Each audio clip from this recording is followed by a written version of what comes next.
Ah, todos vós, os que tendes sede, vinde às águas. E vós, os que não tendes dinheiro, vinde, comprai e comei. Sim, vinde e comprai, sem dinheiro, sem preço, vinho e leite. Por que gastais o dinheiro naquilo que não é pão, e o vosso suor naquilo que não satisfaz? Ouve-me atentamente, comei o que é bom e vos deleitareis com finos manjares. Inclinai os ouvidos e vinde a mim. Ouvi, e a vossa alma viverá, porque convosco farei uma aliança perpétua, que consiste nas fiéis misericórdias prometidas a Davi. Eis que eu o dei por testemunho aos povos, como príncipe e governador dos povos. Eis que chamarás a uma nação que não conheces, e uma nação que nunca te conheceu correrá para junto de ti, por amor do Senhor, teu Deus, e do Santo de Israel, porque este te glorificou. Buscai o Senhor enquanto se pode achar, invocai-o enquanto está perto. Deixe o perverso o seu caminho, o iníquo os seus pensamentos. Converta-se ao Senhor, que se compadecerá dele, e volte-se para o nosso Deus, porque é rico em perdoar. Porque os meus pensamentos não são os vossos pensamentos, nem os vossos caminhos os meus caminhos, diz o Senhor. Porque assim como os céus são mais altos do que a terra, assim como os meus caminhos mais altos do que os vossos caminhos, e os meus pensamentos mais alto que os vossos pensamentos. Porque assim como desce a chuva e a neve dos céus, e para lá não tornam, sem que primeiro reguem a terra e a fecundem, e a façam brotar para dar semente ao semeador e pão ao que come, assim será a palavra que sair da minha boca. Não voltará para mim vazia, mas fará o que me apraz, e prosperará naquilo para que a designei. Saireis com alegria, e em paz sereis guiados. Os montes e os outeiros romperão em cânticos diante de vós, e todas as árvores do campo baterão palmas. Em lugar do espinheiro crescerá o cipreste, e em lugar da sarça crescerá a murta. E será isto glória para o Senhor, e memorial eterno, que jamais será extinto. Amém. Não feche a sua Bíblia, por favor. Você sabe que eu não tenho uma mensagem, eu tenho um texto. E o texto dessa noite é Isaías 55. Essa é a porção da palavra de Deus para nós. E como Ele mesmo disse, como Ele mesmo prometeu, Ele cumprirá. Ela não voltará para Ele vazia. Cumprirá o que lhe apraz. Deus tem prazer em cumprir a sua palavra. Portanto, eu creio e quero que Ele cumpra com a palavra dEle e venha como a chuva do céu regar as nossas almas de esperança para a glória de Deus. Amém. Você conhece esse coroa aí? Se o Abner não conhece, ninguém conhece. E ele está olhando ali assim e já acertou. Esse homem é um polonês, sociólogo, foi professor numa universidade importantíssima na Inglaterra, Zygmunt Bauman. Esse homem, que não é crente até onde eu sei, percebeu algo impressionante e extraordinário em nosso tempo. No final do século passado, ele estava no auge dos seus estudos, e ele era um estudioso da modernidade. Ultimamente nós falamos de forma assim popular, que alguma coisa é moderna. olha, esse celular é moderno, olha, essa igreja é moderna, olha. Pois bem, no popular, moderno quer dizer contemporâneo, quer dizer inovador, quer dizer diferente. Mas na perspectiva da história, da sociologia, da antropologia, modernidade não tem relação com a contemporaneidade ou com a inovação de algum aparelho ou instrumento. Modernidade significa a idade moderna, que vai do século XVI até meados do século XX, o século passado. Modernidade é um período da história da humanidade, que tem a história antiga, que tem a história da Idade Média e tem a Idade Moderna. Então, desde os primórdios do mundo, até o século IV, V da nossa era, a chamada era cristã, o período ocidental marcado pela expressão depois de Cristo, até o IV, V século, o ano 400, 500, depois de Cristo, era considerada a Idade Antiga, um período onde os povos, as pessoas, a sociedade se relacionava com um ser divino ao centro de cada cultura. Portanto, a principal característica da Idade Antiga é a agricultura, a agropecuária, a cultura de subsistência. Não existe indústria, não existe as ciências como nós conhecemos hoje em termos de tecnologia. É claro que cada tempo tem a sua tecnologia. Desde que o homem inventou a roda, já existe uma tecnologia para melhorar algum processo. Portanto, o que marca a Idade Antiga é que sempre, em cada cultura, tem uma divindade no centro das relações e das decisões. Tem o Deus da guerra, o Deus da colheita, o Deus da alegria, o Deus que faz isso, que faz aquilo, que mantém isso e que mantém aquilo. E a grande pergunta é, o que é que Deus quer e o que é que Deus vai fazer? A divindade, não necessariamente o Deus e Pai de nosso Senhor Jesus Cristo, o chamado Yuré, o Avré, ou Yahvé, ou Jeová. Não necessariamente esse Deus, mas a ideia de uma divindade, um ser transcendente, às vezes soberano, que influencia nas relações e nas decisões humanas. Isso é a Idade Antiga. E aí, de repente, Deus, a divindade, saiu do centro e entrou uma instituição que representa Deus, igreja. Portanto, do século V, VI, até o século XVI, nós temos mais ou menos 1000 anos, chamado de Idade Média, ou Idade das Trevas, onde a igreja, como instituição, se colocou no centro das relações e das decisões, e todo aquele que contrariasse a igreja sofria a consequência. Muitos morreram queimados, esquartejados, e assim sucessivamente. Portanto, a pergunta que marca a Idade Antiga é qual é a vontade de Deus. A pergunta que marca a Idade Média é qual é a vontade da igreja. E aí, no século XVI, com a Reforma Protestante, a Bíblia voltou para a mão das pessoas e elas então obtiveram uma liberdade de pensar por si própria. E começou então um período que nós chamamos de renascentismo, iluminismo, humanismo, onde o que marca esse período chamado Idade Moderna, entre o século XVI e meados do século XX, o que marca é que o homem agora está no centro.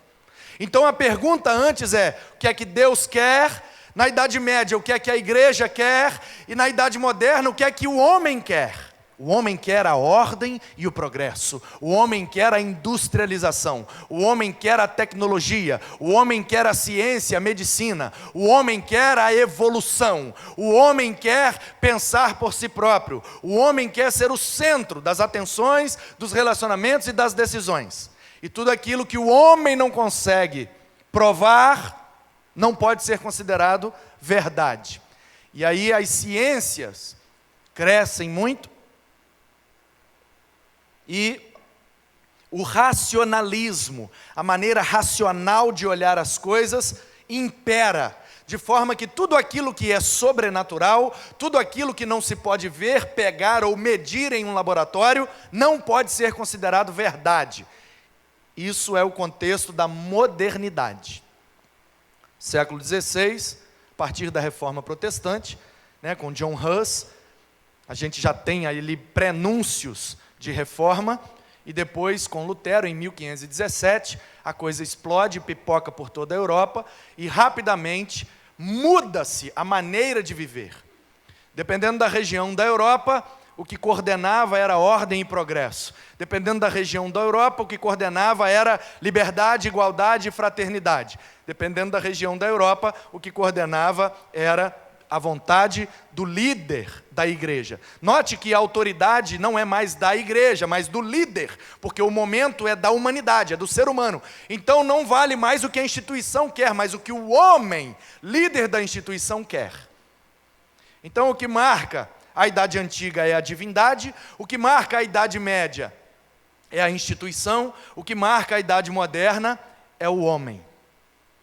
E aí veio a Primeira Grande Guerra, no início do século XX, e em meados do século XX, na década de 40, vivemos a Segunda Grande Guerra, que devastou a Europa e destruiu os pilares da modernidade.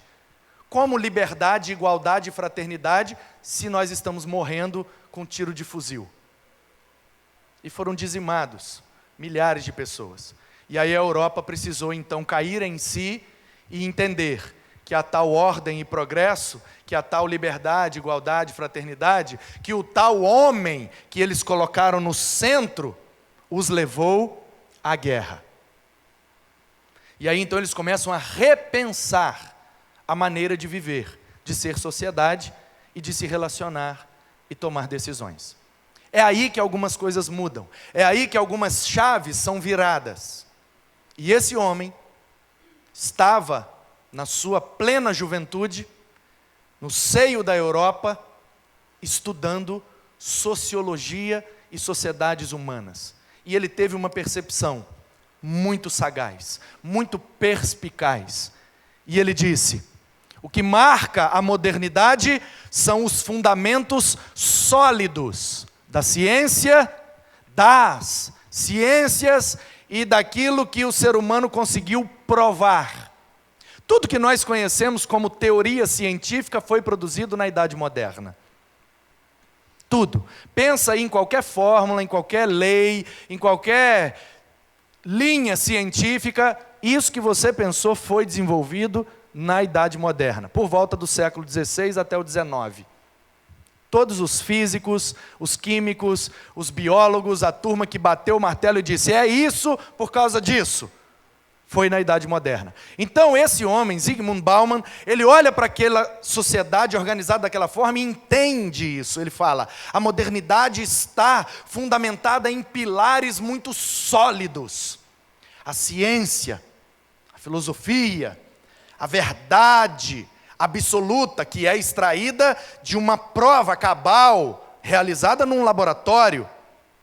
As ciências exatas voltam a ser o centro das atenções. E aí ele percebe que depois da Segunda Guerra Mundial, as sociedades, as pessoas, e isso foi a partir da Europa, influenciando o mundo todo. E ele percebe por volta dos anos 70 e 80, que as sociedades já não eram mais modernas, porque já não viviam mais fundamentadas em pilares tão sólidos. E aí ele denominou as relações, a sociedade e o tempo em que ele vivia. Quando alguns falavam em pós-modernidade, ele olhou para aquilo e denominou modernidade líquida. Ele disse: na modernidade tudo era muito sólido, 2 mais 2 igual a 4. A cor do céu é azul, é sólido, não tem como questionar. Mas ele percebeu que no final do século XX, nas 2 últimas décadas, O avanço da tecnologia foi rápido demais. E o mundo se tornou, em 20 anos, praticamente globalizado. E aí veio a internet, e aí vieram os computadores, e aí a coisa andou mais rápido em 30 anos do que nos últimos 3.000 anos. E aí o Bauman olha para isso e diz assim: gente, não tem mais fundamento, não tem mais solidez, nem nos relacionamentos, nem nas decisões, nem nas convicções humanas. Estamos num tempo que ainda não sabemos qual vai ser o nome, porque precisamos de pelo menos um século de mudança para gerar uma mudança significativa. Então ainda não mudou por completo, porque a gente ainda tem a geração Baby Boomer, a galera que nasceu na guerra, ou nas décadas das guerras, e nós temos a geração X, a geração Y, a geração Z, e agora nós já temos os nativos digitais, os meninos que já nasceram e não leram livros, eles viam tablets. Esses dias eu estava numa antessala do médico, e na mesinha de centro, como sempre, tinha algumas revistas, né? Caras, Isto É, Veja, blá blá blá. Um bebê, ele devia ter 2 aninhos. Ele estava com sua avó, e pelo que eu entendi do contexto, a sua mãe estava consultando com o médico. E eu estava esperando, e o bebezinho então se desvencilhou das mãos da vovó, e foi até a mesinha de centro, e chegando lá tinha uma revista em cima. E ele bateu o dedinho na revista, olhou para a vovó, fez assim, como quem quisesse dar um zoom na página, olhou para a vovó, clicou 2 vezes, deu zoom, fez assim, não foi para um lado, não foi para o outro, ele olhou para a vovó e disse: vovó, quebrou. Quebrou. Não abre, não passa, não dá zoom, quebrou. Nativo digital. Tem um sociólogo francês que escreveu sobre isso, genial. Ele escreveu um artigo sobre os nativos digitais, a geração que já nasceu com a tecnologia na mão. E na capa do artigo, poderia até virar um livro, ele colocou uma ilustração de um amigo dele, e os franceses, quando pegam para fazer um negócio, eles são enjoados, né? Um francês ilustrador, genial. E uma ilustração na capa do artigo dele estava assim: um médico fazendo um parto, e ele tirando o bebê de dentro da mãe, um parto cesariana, e quando ele puxava o bebê, em vez de ter um cordão umbilical, tinha um cabo USB. Genial. E o título do artigo é Nativos Digitais. Como entender essa geração que já nasceu com tablet, smartphone e internet de 50 megabytes. Primeira vez que eu sentei no computador, e olha que eu não sou muito antigo. Eu nasci na década de 80. Primeira vez que eu sentei no computador, eu já tinha 16 anos de idade. Talvez tenha alguém aqui que sentou pela primeira vez no computador com mais idade. E os meninos agora já nascem com um computador na mão. Eu mudei há 15 anos para Guarapari. Fui trabalhar numa empresa e sentei na frente de um computador que tinha o sistema gerencial daquela empresa. Há 15 anos atrás, o computador daquela empresa era o melhor que existia na época. E era um Pentium com 2 gigas de HD e 64 megas de memória RAM. E eu salvava os arquivos num disquete que tinha 1,44 megabytes. Estamos ficando velho. E agora eu tenho aqui na palma da minha mão um aparelho que, se eu colocar no bolso, você nem percebe que eu estou com ele. E ele tem infinitamente mais potência e capacidade que eu tinha naquele bujão de computador. Palma da minha mão.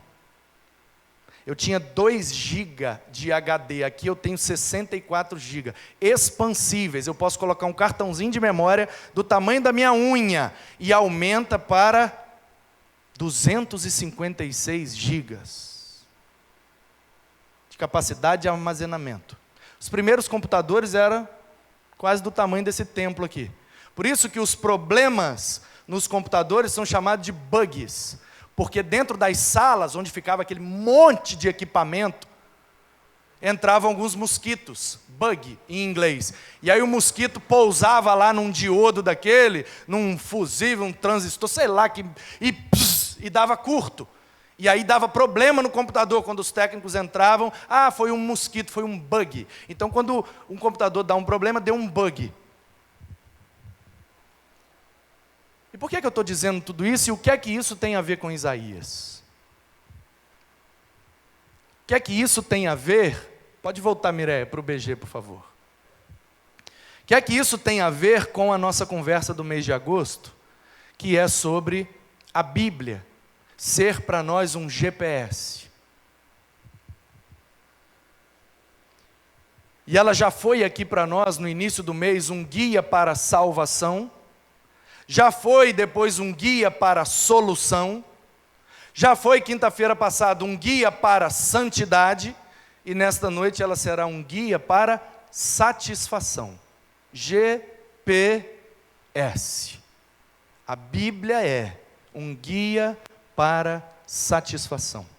E o Isaías pergunta: por que é que vocês gastam dinheiro naquilo que não satisfaz vocês? Por que é que vocês suam naquilo que não satisfaz vocês? Pastor, mas quando eu como 1 quilo de picanha, eu fico muito satisfeito. Mas no dia seguinte, a barriga está vazia de novo. Pastor, mas quando eu pego minha bike e dou 40 km de pedal, eu fico muito satisfeito. Mas 2 dias depois, aquilo já não te ajuda a solucionar nada na sua vida, ou segurar algo em você. Mas quando eu corro 50 km eu fico muito satisfeito, mas no dia seguinte aquela satisfação já foi embora. Mas quando eu meto uma de 3, chuato, eu fico muito satisfeito. Mas 30 minutos depois, a satisfação foi embora. Pastor, mas quando eu pego um serviço que eu ganho um dinheiro legal, eu vou no mercado, eu faço aquela compra, e eu dou aquele presente para meus filhos, e eu faço aquela moral com a patroa, pastor, eu fico muito satisfeito, mas mês que vem a satisfação acabou.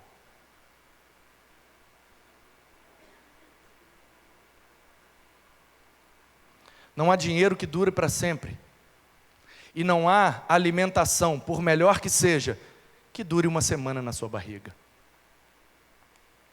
E a pergunta do profeta é essa: por que é que vocês estão buscando aquilo que não satisfaz a alma de vocês? Porque um pedal satisfaz o corpo, uma picanha satisfaz o corpo, uma cesta de 3 satisfaz o corpo, porque libera dopamina, serotonina e uma série de hormônios e enzimas e sei lá mais o que é liberado no seu corpo, e o seu cérebro tem a sensação de prazer, e você sente a sensação de satisfação, mas aquilo não é real. O que é então que de fato nos satisfaz? E aí o Bauman, ele diz assim: o nosso tempo, pós-modernidade, como dizem alguns, ou a modernidade líquida, como diz o Bauman, esse tempo em que nós vivemos, século 21, já caminhando para a 3ª década, eu não sei se você se deu conta, mas nós já estamos entrando na 3ª década do século. Daqui a pouco é 2020, 2020 já é a 3ª década, de 2020 a 2030 é a 3ª década. De 2000 a 2010 a primeira, de 2000 a 2020 a segunda. Século 21, o mundo ia acabar no ano 2000 e já passou 20 anos.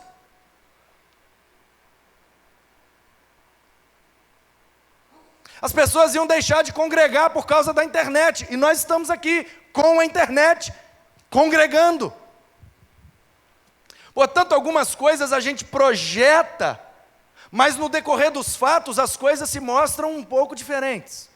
E o Bauman diz assim, esse tempo, e ele disse isso lá na década de 80. Ele disse, esse tempo é marcado por algumas características. Não são pilares, porque nós não estamos mais na modernidade, então não tem nada muito sólido. São características que podem também mudar daqui a pouco. Mas, disse o Bauman, a principal característica é o individualismo. Note bem que individualismo não é individualidade. A individualidade é boa e saudável. A consciência de que cada um de nós é um indivíduo, é um ser específico, especial, separado do outro. Ainda que eu nasci da minha mãe, eu sou um ser fora da minha mãe. Eu sou um indivíduo diferente dela. A individualidade é excelente, é essa consciência. Mas o individualismo é aquela prática de que nos coloca no centro das coisas. E aí o Bauman diz, se na Idade Antiga... Eu estou exercitando, irmãos. Deixa eu fazer aqui agora, que se eu não exercitar, eu não aprendo. Quando eu vou ilustrar algumas coisas, na minha cabeça, eu tenho que andar da esquerda para a direita. Porque a gente escreve da esquerda para a direita. E as nossas contas são feitas da esquerda para a direita. Então, na minha cabeça, eu tenho que ilustrar as sentenças da esquerda para a direita. Só que eu me esqueço que a minha cabeça está do lado de cá e a sua está do lado de lá. Então, esquerda para direita para você é daqui para lá, certo? Na minha cabeça é daqui para lá. Então, eu fico igual um idiota ilustrando de lá para cá e na sua mente está o contrário, porque você não escreve de lá para cá. Então, eu preciso exercitar isso. Fecha o parênteses, vamos daqui.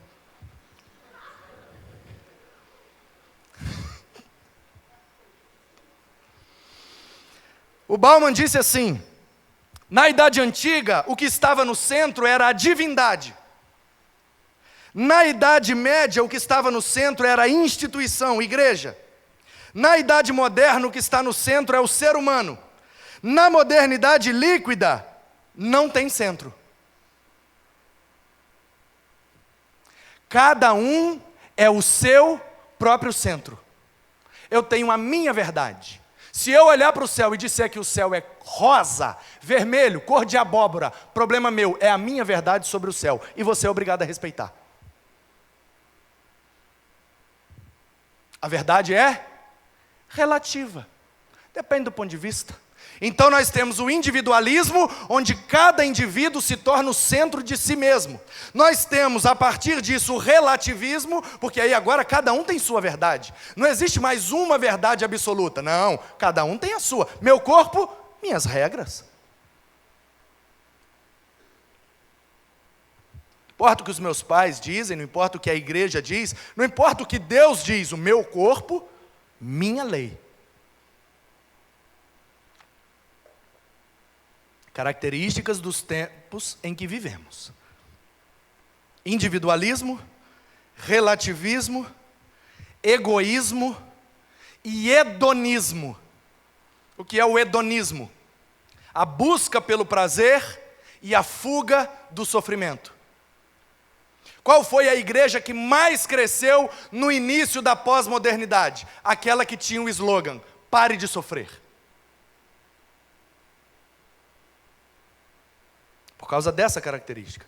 As pessoas estão o tempo inteiro fugindo do que faz sofrer e buscando o que dá prazer. Então agora, eu não tenho, como na modernidade, fidelidade com uma placa, fidelidade com uma marca, fidelidade com um lugar. Eu tenho fidelidade com o que eu sinto. Eu não me sinto bem. Tchau para vocês. Mas nós crescemos juntos, nós subimos essas paredes, nós colocamos aquela placa, isso é o que nos representa. Não, somente eu me represento. Hashtag, ninguém me representa. E se eu não estou me sentindo bem, eu busco em outro lugar. E a última característica é o imediatismo. Eu quero rápido e quero com qualidade. Fast food, micro-ondas, 2 minutos, está pronto. Se demorar mais do que isso, eu não tenho tempo, porque eu já estou assistindo um vídeo, vendo a novela, respondendo um e-mail e preciso estar comendo. Eu estou saindo do trabalho e vou passar em casa para pegar os meus familiares para ir para um compromisso. Então eu passo num drive-thru, entro dentro do carro, eu estou respondendo mensagens, falando com a minha esposa no áudio, respondendo o meu patrão no WhatsApp, pedindo o meu lanche, porque no caminho eu vou comer, porque eu não tenho mais tempo a perder. Qual foi o ramo da alimentação e do comércio que mais cresceu? O ramo de fast food. Quanto mais rápido, melhor. Qual é o aplicativo da moda? iFood. Eu não saio da minha casa, eu não perco tempo. Eu continuo assistindo a minha série, respondendo minhas mensagens, falando com quem está do meu lado, enquanto a minha comida vem até mim. E se não vier boa, eu peço de outro lugar.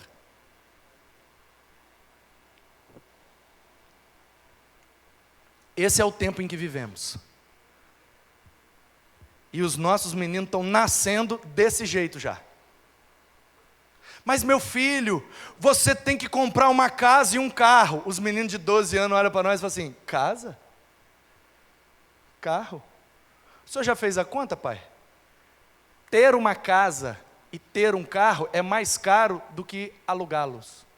O dinheiro que eu empataria num imóvel ou num automóvel, eu coloco ele para render em uma aplicação financeira, pago o aluguel de um automóvel ou corridas alugadas, porque eu tenho agora um aplicativo que é menos da metade do preço de um táxi.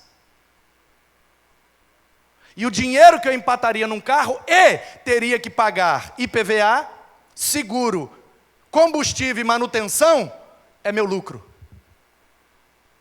O que o meu dinheiro rende na aplicação financeira, eu pago o aluguel de um carro. E ainda é melhor, sabe por quê, pai? Porque eu não vou dirigindo, então enquanto alguém dirige para mim, eu vou respondendo as minhas mensagens. Mas meu filho, você tem que ter uma casa própria. Não, pai, o mundo mudou. Você sabia que eu posso morar numa casa de aluguel e é a mesma coisa como se fosse própria? É porque na modernidade você precisa de solidez. Eu estou num tempo onde tudo é líquido. Eu saio do apartamento, vou para uma casa, saio de uma casa, vou para um hotel, saio de um hotel, volto para o apartamento, e depois eu volto para casa e eu vou vivendo e economizando meu dinheiro. Sabe por quê, pai? Porque você passou a vida inteira e nunca saiu do país, mas eu já fui na Europa 3 vezes, com o dinheiro do rendimento que o senhor mandou eu comprar a casa, e eu estou vivendo muito melhor. Mas meu filho, você não pode sair da empresa, você entrou, só tem 1 ano nessa empresa, pai. Mas cadê a sua fidelidade ao seu patrão? Porque fulano arrumou esse emprego para você. Você vai se queimar com fulano porque ele conseguiu um emprego para você. Ele pode não conseguir outro. Pai, eu não arrumo emprego por causa do fulano. Eu arrumo emprego por causa do meu networking.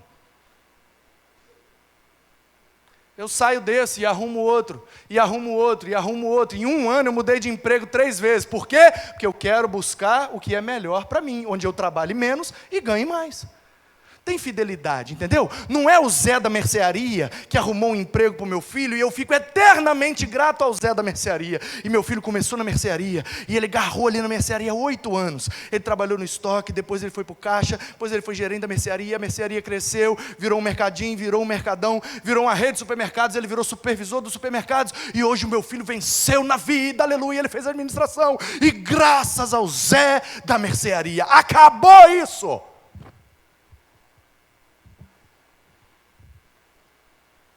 Que a mercearia do Zé não dura mais de 5 anos, se ele não entender o cliente de hoje. Se você entrar na mercearia do Zé e ainda tiver aquele balcão de fórmica, com aquele vidro suado, e aqueles refrigereco, e aquele pote de suspiro, e aquelas cachaças amarelas em cima, não dura 5 anos. Sabe por quê? Porque uma rede de supermercados bota um mercadinho do lado dele, e é um grupo de investimento que banca 5 anos para atender o cliente com a melhor forma, o melhor produto, num preço bem mais acessível do que o Zé. Por quê? Porque o Zé da mercearia compra 3 fardos da Coca. O grupo compra 3 milhões de fardos. Ele tem muito mais poder de negociação. Então o cara do lado do mercadinho vende a Coca 30% mais barato que o Zé. Por quê? Porque ele tem poder de negociação lá no grupo de investimento a qual pertence aquele mercadinho. E aí o Zé vai falir. O Zé é uma bênção, você está entendendo o que eu estou falando? Não estou falando mal do Zé. O Zé é meu vizinho, o Zé é meu brother. Quando eu passei mal e tive aquele negócio, foi ele que me levou para o hospital. Eu devo minha vida ao Zé. Mas a mercearia dele vai falir. Porque ele ainda faz comércio do jeito moderno. Do jeito moderno. Mas nós estamos na pós-modernidade. O que eu quero dizer com isso? Que num tempo onde o indivíduo está no centro de si mesmo, precisamos mais do que nunca de voltar para o centro do universo, que é a pessoa bendita do nosso Deus, Criador dos céus e da terra. Se tem uma pessoa que precisa ser priorizada, essa pessoa é Jesus. O imediatismo diz que o meu tempo está acima do seu tempo. Eu quero rápido, quero agora, não importa, e eu vou satisfazer esse meu desejo. Mas a Bíblia diz que há um tempo certo para todas as coisas. E é por isso que a doença deste tempo é a ansiedade e a depressão. Porque as pessoas não aprenderam a respeitar o tempo. Ela acha que assim como ela pede um hambúrguer no drive-thru, ela vai ter uma promoção no seu trabalho. Só que o hambúrguer no drive-thru sai em 5 minutos. A promoção do trabalho leva 5 anos. E ela não sabe mais esperar. Então ela entra com um processo de ansiedade que vira depressão. Então, mais do que nunca, nós precisamos, diante do mal do século, entender que há um tempo para todas as coisas. Há tempo de plantar e tempo de colher. Há tempo de costurar e há tempo de rasgar. Há tempo de abraçar e há tempo de não abraçar. Tchau! Com Deus! Há um tempo para todas as coisas. Respeite isso, entenda isso. Ah, mas nós estamos num tempo de imediatismo. Interessa o tempo, porque uma verdade é uma verdade em qualquer tempo. E a Bíblia revela para nós uma verdade. E na minha leitura, diante da mudança dos tempos, o que era verdade na idade antiga, é verdade na pós-modernidade. Porque o homem, lá no Éden, pecou, não obedeceu. Um irmão matou o outro. E hoje, 5, 10 ou 50 mil anos depois, o homem continua sendo pecador e matando seus irmãos. Então a verdade é que o homem não presta. O homem antigo não prestava, o homem médio não prestava, o homem moderno não prestava, o homem pós-moderno continua não prestando. Então esse livro tinha razão. E eu não estou concluindo isso por emoção, eu estou concluindo isso por razão. Eu estou lendo o livro, pegando os princípios e aplicando nos tempos. E eles me mostram a conclusão de que é verdade. E não é que esse livro tinha razão?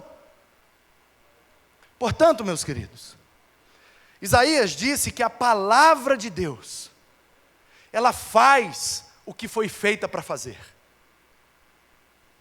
Ela cumpre o desígnio e o propósito de Deus. Então, por que é, afinal de contas, que Deus nos deu a sua palavra? Deus nos deu este livro, que é a revelação da sua vontade e da sua verdade.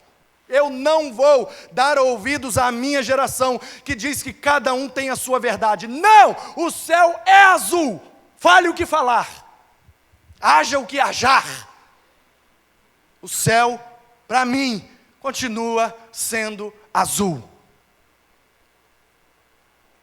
Porque algumas coisas, irmãos, são insofismáveis. Não tem como questionar. Algumas coisas não. Outras nós podemos. O púlpito vai ser de madeira, de acrílico, de ferro, de alumínio. Isso aí é questionável. Agora, o que vai ser falado nesse púlpito? Aí não é questionável. Ou é ou não é. Ou está escrito ou não está escrito. Tem como comprovar. Então a Bíblia é, na minha leitura, e eu gostaria muito que fosse também na sua, para que você vivesse satisfeito como eu vivo, mesmo sem ter uma picanha, mesmo sem precisar pedalar, ou fazer uma cesta chuá de 3, eu vou dormir com a cabeça no travesseiro hoje, e vou dormir plenamente satisfeito. Não é porque eu comi bem, não é porque eu andei num bom carro, não é porque eu fiz o meu esporte preferido, ou ganhei um dinheiro que eu nunca tinha ganhado na minha vida inteira. Não, eu vou dormir satisfeito, porque eu sei em quem tenho crido, e estou bem certo que é poderoso para guardar o meu tesouro até o dia final. É isso que me satisfaz. E isso não satisfaz o meu corpo somente, isso não satisfaz o meu cérebro somente, isso também satisfaz a minha alma, de forma que se eu morrer esta noite dormindo, pode conferir, eu estarei com semblante de paz. Porque eu estou plenamente satisfeito. E eu já comi comida gostosa, e eu quero mais. Eu já tive sucesso em esportes que eu pratiquei, eu já rodei o Brasil inteiro, eu já tive muito dinheiro, eu já fiquei em hotéis de luxo, já vivi situações em que satisfação. Só que o tempo passou e eu voltei a sentir o vazio de outrora. Porque dor de barriga não dá uma vez só. Galinha de casa, não se corre atrás. Então eu cheguei à conclusão, mesmo tendo pouca vivência, pouca experiência, já foi o suficiente para eu concluir que a única coisa, e olha que eu já experimentei coisa nessa vida, menino. Eu sou muito curioso, então eu sou de experimentar. Nada, eu não sei você, mas nada me satisfez como a Bíblia me satisfaz. O estudo da Bíblia, a leitura da Bíblia, o alimento que a Bíblia proporciona para a minha alma. A impressão que eu tenho é que, sabe, uma água que você toma, mas você não volta a ter sede. Uma comida que você come, mas você não volta a ter fome. A impressão que tem é quanto mais está cheio, mais você quer. O que é exatamente o contrário do que é físico. Quando você come uma comida gostosa, caríssima, quanto mais cheio, menos você quer. Com a Bíblia não. Quanto mais cheio, mais você quer. É por isso que é massa, porque quanto mais eu tenho, mais eu quero. Quanto mais eu quero, mais eu recebo. Quanto mais eu recebo, mais eu desejo. Quanto mais eu desejo, mais eu tenho. E esse círculo virtuoso se torna satisfatório para nós. Louvado seja Deus pela Bíblia. Eu podia fechar aqui, ir embora e amém, mas eu preciso voltar para o texto. E vamos terminar. Por que a Bíblia é um guia para a satisfação? Em primeiro lugar, porque ela é fonte de água viva. Ela é a água da vida, ela é essa água que a gente bebe e não volta a ter sede. Primeiro versículo, todos vós que têm sede, vinde às águas. A água, H2O, você bebe agora, daqui a pouco você tem sede de novo. Estou bebendo aqui, vou chegar em casa, vou ter que beber de novo. Mas dessa água aqui, se você der uma golada boa dessa água aqui te sustenta 10 anos. Disse Jesus para a mulher samaritana, se você soubesse quem sou eu, filha, era você que me pedia água, e eu te daria água viva, água da vida, que você beberia e não teria nunca mais sede. Senhor, me dá dessa água. Pois não, agora. Você crê? Pronto. E aquela mulher se tornou uma missionária, voltou para sua cidade e ganhou várias pessoas, se tornou uma missionária e foi satisfeita. Em segundo lugar, a Bíblia é um guia para a satisfação, porque ela é pão da vida. Ela não só mata a sede, como também mata fome. Versículo 2, por que vocês gastam dinheiro naquilo que não é pão? Eu gosto muito de filme, eu gosto muito de série. A Netflix agora lançou uns filmes antigos e eu estou maravilhado. Estava assistindo hoje à tarde Loucademia de Polícia. Que clássico, de 1984, eu estava nascendo, e Hollywood já estava produzindo um clássico daquele, Sargento Marrone, o Taco Bell, que coisa linda aquilo, morrendo de rir, genial, clássico, maravilhoso, mas aquilo não é pão.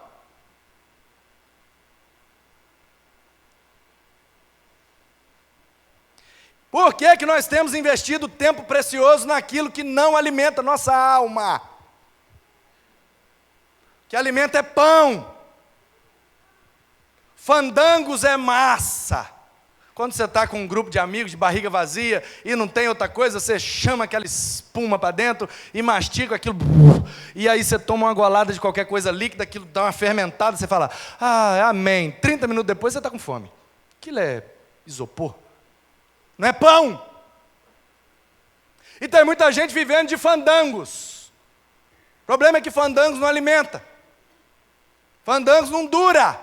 Fandangos, como diria meu avô, não sustenta o peão. Que sustenta, na nossa cultura, arroz com feijão. Lasanha gostoso, maravilhoso. Comi uma hoje, deliciosa. Dia dos Pais, comida preferida.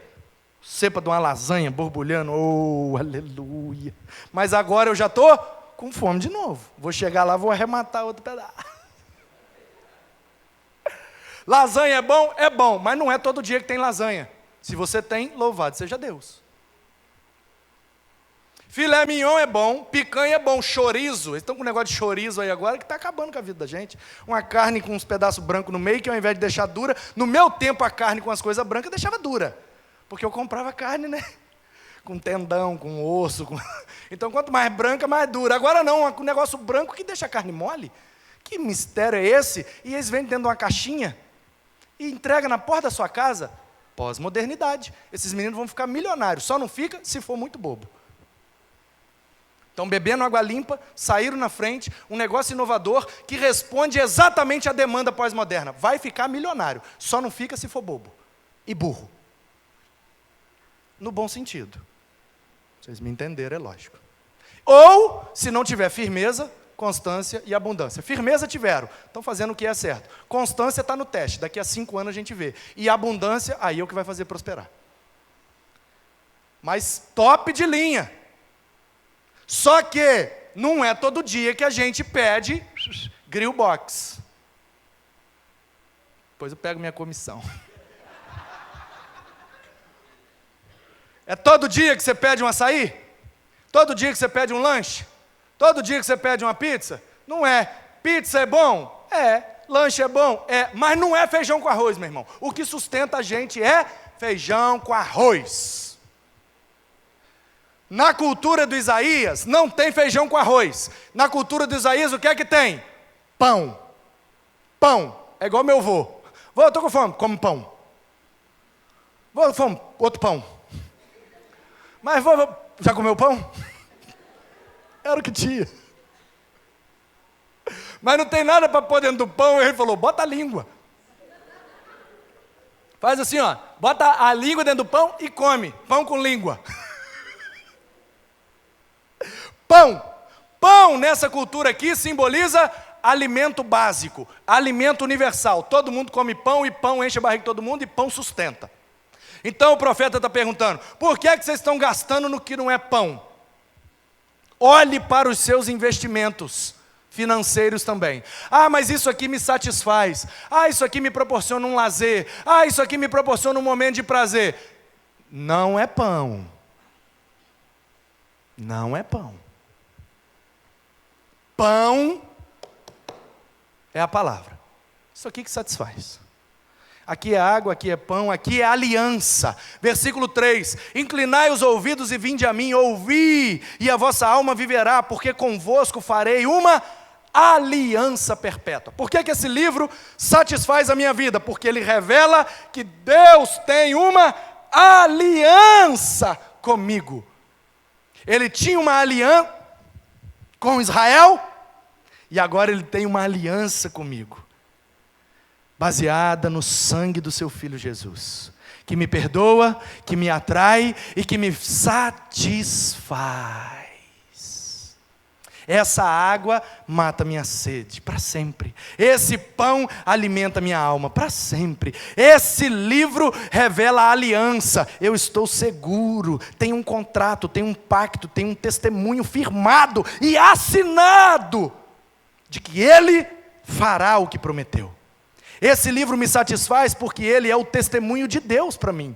Eis que o dei por testemunho aos povos. Aqui ele está falando de Davi, e isso se cumpre em Jesus. Qual é o testemunho de Deus aos povos? É Jesus, porque ele é o filho de Davi, ele é o rei dos reis, ele é de fato o homem segundo o coração de Deus, que veio para revelar a vontade de Deus e nos perdoar, e nos liderar, e nos levar à satisfação, porque ele não nos bota na podre, como diz um amigo meu. Um amigo meu fala assim, toda vez que você dá uma dica para ele e ele não se dá bem, ele fala, pô velho, você me botou na podre. Tem um monte de conselho, tem um monte de testemunho, tem um monte de orientações que bota a gente na podre. A Bíblia nunca vai te colocar na podre, ela vai te colocar na bênção, e isso te satisfará, mesmo comendo miojo puro, sem o pozinho. A Bíblia é água, a Bíblia é pão, é aliança, é testemunho e é um chamado de Deus para nós. Eu não sei você, mas quando eu sou convidado para as coisas, eu fico muito feliz. Você fica feliz? Quando a pessoa me manda uma mensagem, me liga e fala assim, pastor, quem manda uma carninha aqui? Passa aí depois. Hein? Quando te chamam, ó, depois do culto aqui, a gente vai comer um negócio ali, vamos lá comigo? Que bênção, você percebe, olha, abriram a tampa, louvado seja Deus, aí você vai satisfeito, me chamaram, me incluíram, me introduziram, e uma das necessidades humanas é se sentirem aceitos, e para se sentir aceito precisa ser chamado, convidado, convocado, venha fazer parte do nosso grupo, olha, eu fui aceito por eles, estou satisfeito. A Bíblia diz o seguinte, versículo 5, eis que chamarás a uma nação que não conheces, e uma nação que nunca conheceu, e todos correrão para junto de ti, e o amor do Senhor, o Santo de Israel, que é Jesus, porque Ele glorificou o nome do Senhor. Nós somos chamados em Cristo para a presença de Deus, para a comunhão com Deus, para fazer parte da panelinha de Deus, e essa não tem tampa, louvado seja Deus, que cada dia vai entrando mais gente, e lá no Cazaquistão, você não veio quinta passada, você perdeu demais, retrasada. No Cazaquistão, uma menina falou aqui, a menina de 23 anos de idade, lá no Cazaquistão, no meio dos muçulmanos, e a família destruída, e tudo destruído, e ela usando droga e perdida. Do nada ela bota o joelho no chão e fala, eu nem sei se existe mesmo, ou sei aí que o povo crente fala. Mas eu já ouvi uma vez na televisão que existe um Deus que satisfaz eles. Eu já usei droga e não estou satisfeita. Eu já tive relação sexual e não estou satisfeita. Eu vou nas festas, fico 7 dias na festa e não fico satisfeita. Eu preciso satisfazer a minha alma. Se o Senhor existe, me satisfaz agora. E a menina levanta dali, procura uma igreja, entra no ministério da faxina, começa a limpar o chão da igreja, e limpando o chão da igreja, Deus chama ela para entrar no navio, e rodar o mundo pregando o evangelho, e ela veio aqui dar o testemunho, porque Deus nos chama, Ele nos satisfaz, ela continua sem família, ela continua sem o crush, ela continua sem nada, mas ela está satisfeita. A Bíblia é o chamado de Deus para nós. A Bíblia também é a presença do Senhor. Versículo 6. Buscai o Senhor enquanto se pode achar. Invocai-o enquanto está perto. Ele está perto, meu irmão. Perto de ti, perto de mim, perto de voltar. Quem conhece essa música? Nossa, agora eu fui lá no Onça mesmo. Tempo do Guaraná com rolha. Música que nós cantava no Nebis. Quem lembra do Nebis? Núcleos de Estudos Bíblicos, que era feito nos lares, o protótipo dos PGMs. Cantava no Nebis, lá o Nebis da São João, da irmã Lira, reunia todo mundo e botava um vinil um vinil tocando Oséias de Paula. Eram 100 ovelhas. E a gente cantava junto, porque não tinha violão, não tinha nada. Aí cantavam Oséias de Paula, aí cantava um cantor cristão, e para encerrar sempre cantava um corim. E aí tinha um corim que dizia isso: perto de mim, perto de ti, perto de voltar. Não lembro mais. Gente, isso nunca saiu da minha cabeça. Ele está perto de mim, está perto de você e está perto de voltar. Buscai-o enquanto ele está perto. Por isso que a Bíblia é um guia para a satisfação, porque ela é o único livro que você tem a oportunidade de ler na presença do autor. CPAD esse final de semana estava com 70% de desconto. Eu dei uma passadinha lá. Confessai os vossos pecados uns aos outros, para que sejais curados. Amém, aleluia. Eu dei uma passadinha lá, e eu vi vários livros, e baratos, e eu fiquei na vontade. E você sabe que eu sou apaixonado com livro, e eu tenho alguns livros, mas raramente eu tenho oportunidade de ler um livro na companhia do autor. Já imaginou que bênção? Uma vez eu tive esse privilégio. Que privilégio! Um doutor em Novo Testamento, do Rio de Janeiro, o sogro dele congregava comigo na mesma igreja, e ele vinha passar férias em Guarapari, eu o conheci, e ele é escritor, e a tese de doutorado dele era em Apocalipse. Ele fez o mestrado em Novo Testamento, doutorado em Apocalipse. Então a cabeça do tamanho desse templo aqui. E aí, eu não lembro se eu comprei, se eu ganhei, não sei. Eu sei que eu tenho alguns livros dele. E um dia eu estava estudando num livro dele e não entendi o que ele quis dizer. Eu peguei o telefone. E aí, Valtair, tudo bem, querido? É o Manu. Fala, Manuzão. Deixa eu te falar, nesse capítulo tal aqui, nessa parte que você fala isso sobre o cordeiro, o que é que você quis dizer? Aí falou, não, Manu, você tem que lembrar que o conceito de cordeiro, no Antigo Testamento, blá, blá, blá, blá. 5 minutinhos ele resumiu para mim e falei, nossa.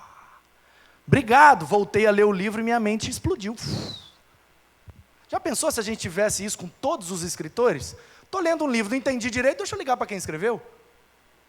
Então, meu querido, esse livro aqui, ó, você tem ele disponível o tempo inteiro para você perguntar, o que é que o senhor quis dizer aqui?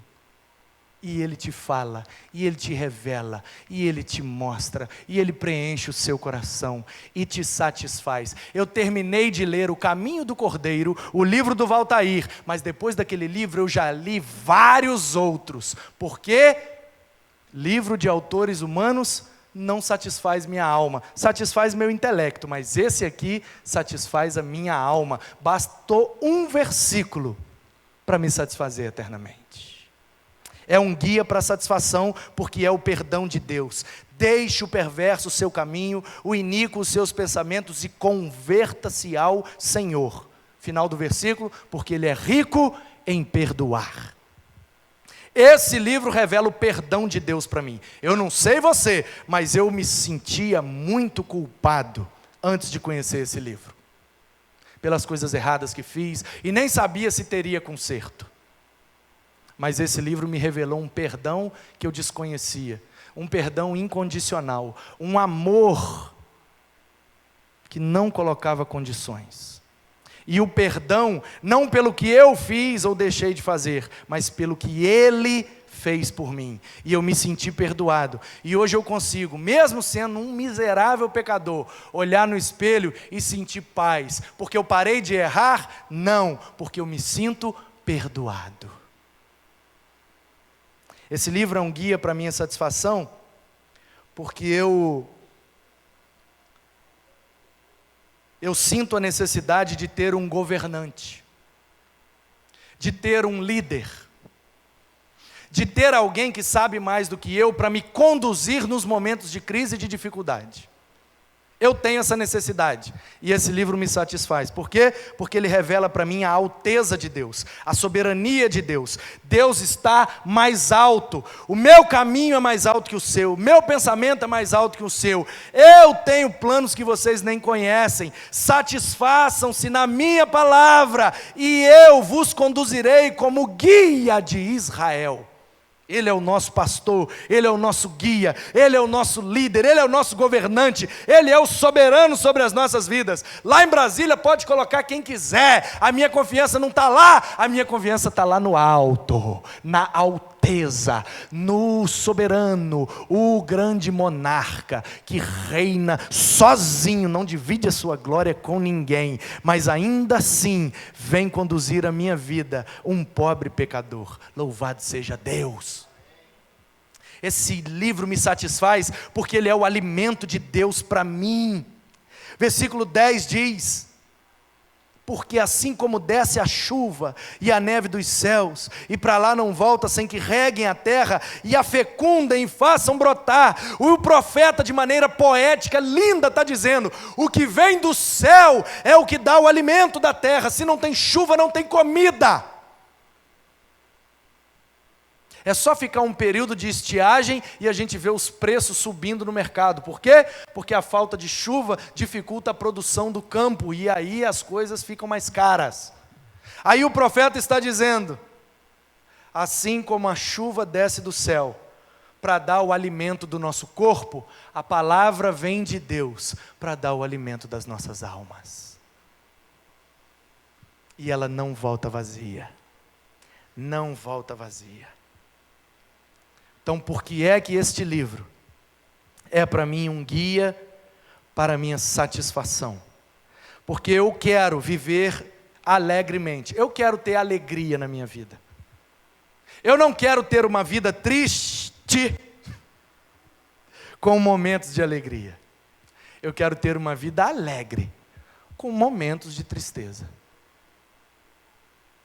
E o nosso tempo é marcado por essa característica.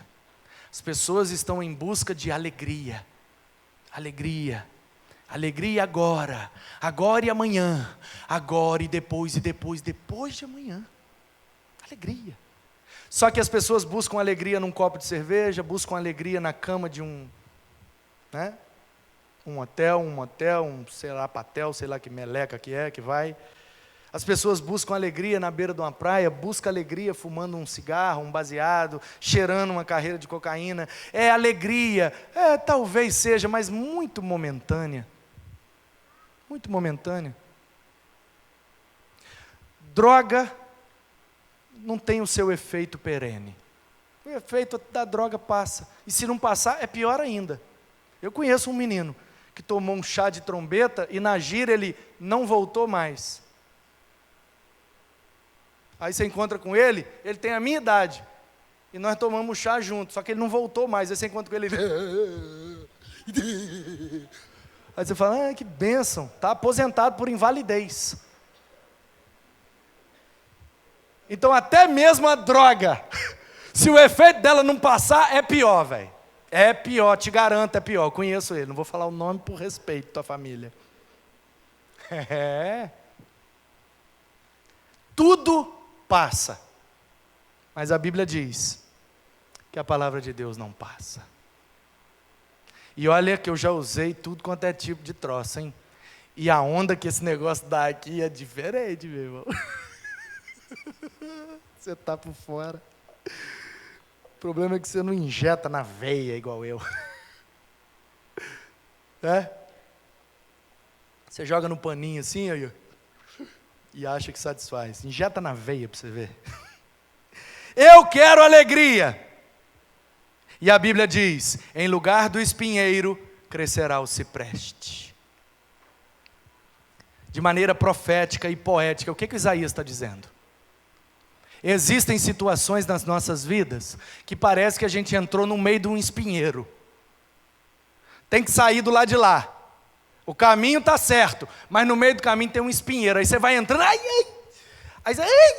e a impressão que dá é que quanto mais mexe, mais fura. Quanto mais você faz, mais machuca.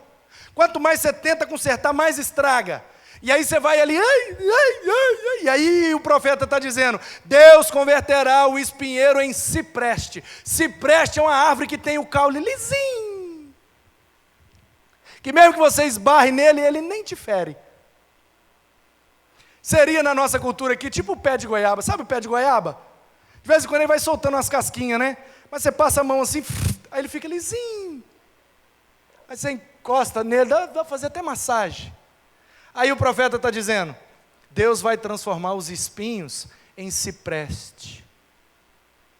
Deus vai pegar esse emboleiro espinhudo que você entrou aí, e vai transformar num bosque de árvores limpas, lisas, que não te machucam mais, e o seu caminhar vai ser muito mais alegre e menos sofrido. Você está na pós-modernidade, fugindo do sofrimento e buscando o prazer? Então tem a Bíblia como seu guia, e você vai experimentar o que é ter prazer o tempo inteiro. A Bíblia traz para a gente paz. Existe uma indústria que gera muito dinheiro, que é a indústria da segurança. Pessoal, podia acabar com a criminalidade e com a violência? Podia. Por que é que não acaba? Por causa da indústria da segurança. É uma indústria. Vai quebrar o meio Brasil. Se acabar com a criminalidade hoje no Brasil, quebra o Brasil. Por quê? Porque metade do Brasil vive de segurança. De promover segurança. Empresas de seguradora, empresas de alarme, de proteção, as polícias, os guardas. Imagina acabar com tudo isso. Quebrou o Brasil. Porque nós buscamos paz. Paz. Bota grade na janela. Bota alarme no carro. Bota seguro de vida. Bota tudo. Ai, agora eu estou em paz, posso dormir. Aí a Bíblia diz, é inútil. É inútil. Inútil é. Salmo 127. Se não for o Senhor que construir a casa, em vão trabalhou o pedreiro. Se não é o Senhor quem guarda a cidade, em vão vigia a sentinela. O que é que o salmista está dizendo? Se não é Deus que protege a minha vida, em vão eu fiz plano de saúde. Se não é o Senhor quem guarda a minha casa, em vão coloquei grade. Se não é o Senhor quem guarda meu carro, em vão coloquei o alarme. É o Senhor quem garante a nossa paz, porque Ele é o Jeová Shalom. Nós buscamos alegria, nós buscamos paz, e em lugar da sarça, crescerá a murta. Onde antes era um pé de mato esquisito, que corta e fere, agora será a murta. Sabe o que é a murta? Na nossa cultura seria uma margarida. É uma florzinha branquinha, florzinha de grama, que não machuca ninguém, que não fere ninguém, que não ameaça ninguém, mas tenta passar no meio de uma sarça, você sai todo lenhado do outro lado. Então o que o profeta está dizendo é que viveremos em paz, apesar das adversidades. Tem problema? Tem, mas o que está acontecendo lá de fora não tira a minha paz, porque quem garante a minha paz está do lado de dentro. Eu vou ter alegria, eu vou ter paz e eu vou ter prosperidade. Será isto glória para o Senhor e memorial eterno, que jamais será extinto. Eu tenho alegria, eu tenho paz, eu tenho prosperidade e eu tenho eternidade. Esse memorial jamais será extinto. Essa profecia, de forma poética, linda, foi escrita em 750 a.C.